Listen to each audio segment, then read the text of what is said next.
Do you ever feel like you're just drifting through life, searching for a sign, a purpose, something to tell you what it's all about? You look around and the world seems chaotic, maybe even absurd. If you've ever felt that way, you're not alone. In fact, you've stumbled upon one of the biggest questions in philosophy, a question that thinkers like Jean-Paul Sartre and Albert Camus spent their lives trying to answer. Welcome to the world of existentialism. It might sound like a heavy academic topic, but at its heart, it's incredibly personal. It's about you, me, and our place in a universe that doesn't come with an instruction manual. Sartre famously said, "Existence precedes essence." What does that even mean? Think of it this way. When you make a paper knife, you first have an idea, its essence, its purpose, and then you create it. But for humans, Sartre argued, it's the other way around. We are born first. We exist. And then, through our choices and actions, we create our own essence, our own purpose.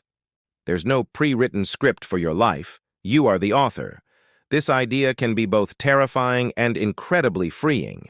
It means you are, as Sartre put it, condemned to be free. Condemned because you can't escape the responsibility of choosing who you want to be. Every single day, with every decision you make, you're defining yourself. But it's also liberating because it means your potential is limitless. You aren't defined by your past, your job, or what other people think of you. You are defined by what you do next. Your meaning isn't something you find, it's something you build. Now let's bring in Albert Camus. He took a slightly different, but related, approach. Camus looked at our deep human need for meaning and the universe's silent, indifferent response, and he called this a clash, the absurd. It's like shouting into a void and only hearing your own echo. We want answers, but the cosmos offers none. So what do we do in the face of this absurdity? Give up?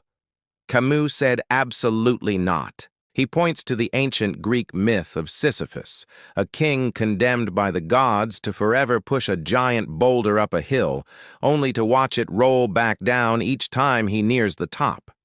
It sounds like the ultimate pointless task, right? A symbol of a meaningless life. But Camus invites us to look closer.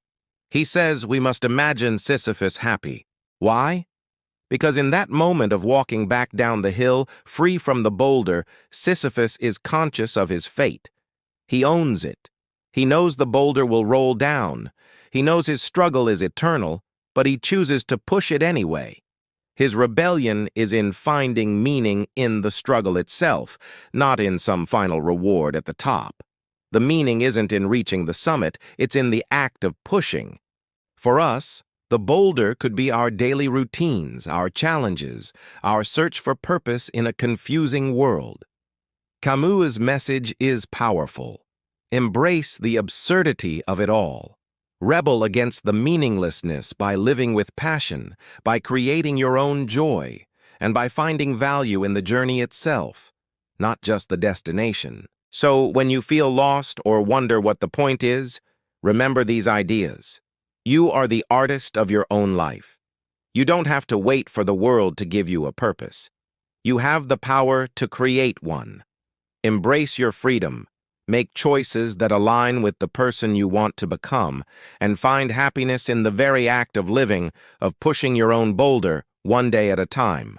The meaning of your life is the meaning you give it. Thanks so much for watching. If this resonated with you, I'd love it if you hit that like button and subscribe for more explorations into life's big questions. See you next time.